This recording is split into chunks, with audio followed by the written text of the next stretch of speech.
The night air was sharp with the smell of pine and smoke when Lyra Voss stood before the pack circle for the last time.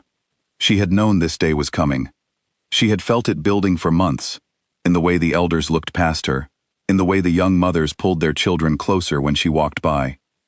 Still, nothing had prepared her for the moment when Alpha Kale, her dead mate's brother, rose from his stone seat and spoke the words that would end her life as she knew it. "Lyra Voss," he said, his voice carrying over the gathered pack, "you have carried no pup in 3 years, since Ronan's death. The elders have spoken. A wolf who cannot carry forward the bloodline cannot remain within these borders."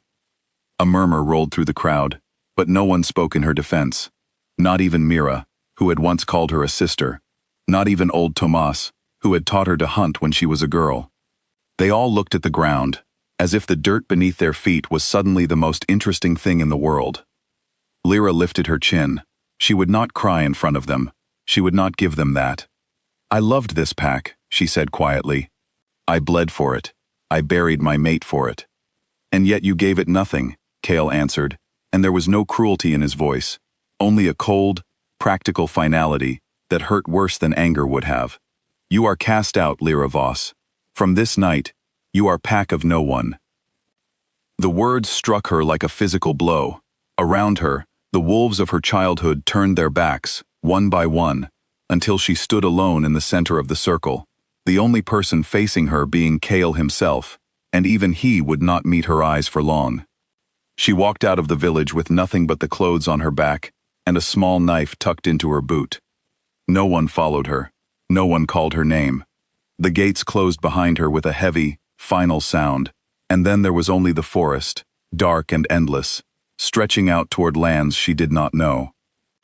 She did not know how long she walked. Hours blurred into each other. Her feet bled inside her worn boots. The cold crept into her bones, and more than once she thought of simply lying down among the roots of some ancient tree and letting the forest take her. It would be easier than this endless walking toward nowhere.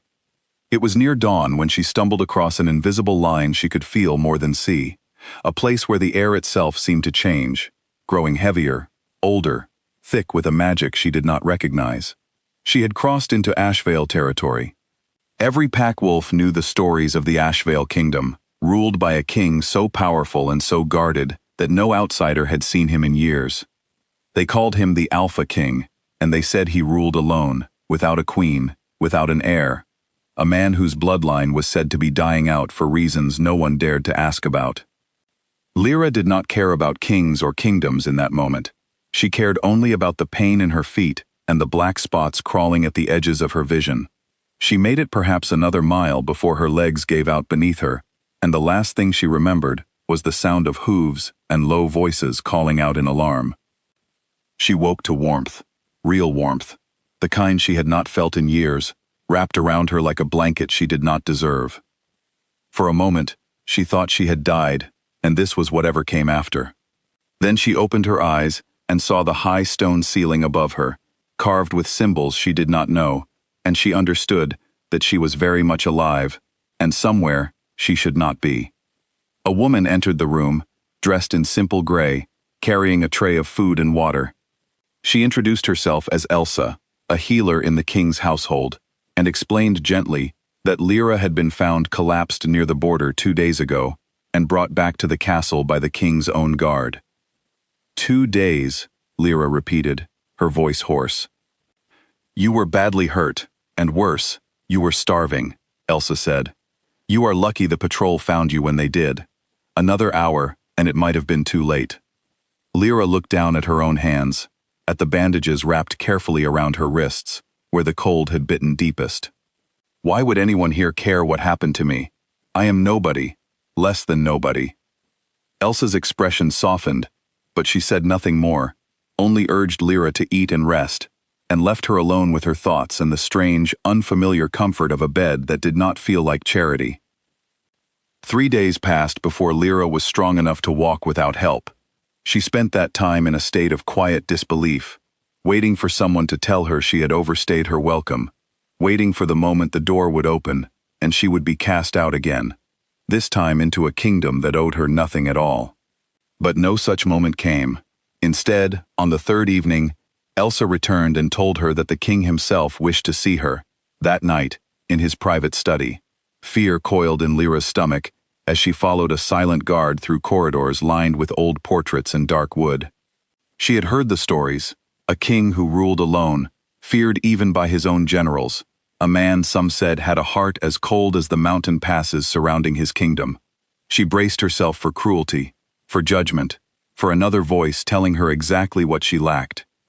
What she found instead was a tall man standing at a window, his back to her, dressed simply for someone of his rank, his dark hair slightly too long, his shoulders carrying a tiredness that seemed older than his years. When he turned to face her, Lyra found herself unable to look away. His eyes were a deep gold, striking even in the dim candlelight, and there was something in them she did not expect to find in the eyes of a king, not coldness, recognition. "Lyra Voss," he said, and the sound of her own name in his voice sent an unfamiliar shiver down her spine. "I am Draven. I am glad to see you are recovering." "Your Majesty," she said carefully, bowing her head. "I don't understand why I was brought here, why I was helped at all. My own pack cast me out for being useless. I have nothing to offer you." Something flickered across Draven's face, something like anger, though it was not directed at her. "Your pack was wrong," he said simply, "and I think, deep down, you already suspect that." Before she could ask what he meant, he crossed the room and gently, carefully, drew back the collar of her dress, just enough to reveal the skin below her collarbone. There, faint but unmistakable, was a mark she had never noticed before, a delicate pattern like a wolf howling beneath a crescent moon, silver against her skin. "Do you know what this is?" he asked quietly. Lyra shook her head, her heart pounding. "I've never seen it before. I don't understand." "It is a binding mark," Draven said, "a royal mark. It only appears on a wolf who is destined to be joined with someone of ancient bloodline. It has been dormant your whole life, hidden beneath a suppression laid on your birth pack generations ago. I believe that suppression is the reason your pack called you Barren. It was never true. Your body was never broken. It was silenced." Lyra felt the room tilt beneath her. Silenced by who? Why would anyone do that to an entire family line? "I don't have all the answers yet," Draven admitted, "but I intend to find them. What I do know is that months ago, before you were ever cast out, our paths crossed, though neither of us remembers it clearly. A night during the border truce gathering, when packs from many territories met under a shared moon. I believe the binding began that night, though neither of us understood what we were feeling." Lyra tried to remember, and there was something there, a hazy memory of golden eyes across a crowded fire, a feeling of warmth she had dismissed as grief, playing tricks on her lonely heart. She had told herself it meant nothing. "Why tell me this now?" she whispered. Draven's gaze did not waver. "Because the mark has fully awakened since you crossed into my territory. Because Elsa confirmed something to me this morning that I believe you deserve to hear from me directly, and not from a healer's report." He paused, and for the first time since she had met him, the powerful, composed Alpha King looked almost unsure. "Lyra, you are carrying my heir." The words landed like thunder in the quiet room. Lyra's hand flew to her stomach without thinking, as though her body understood before her mind could catch up. "That's not possible," she breathed. "I was told I could never." "You were told a lie," Draven said gently. "Told by people who either did not know the truth or who chose never to look for it." Tears she had refused to shed in front of her old pack now slipped freely down her face, not from grief this time, but from something far more complicated. Relief, fear. A strange, fragile hope she did not know if she was allowed to hold on to. "What happens now?" she asked.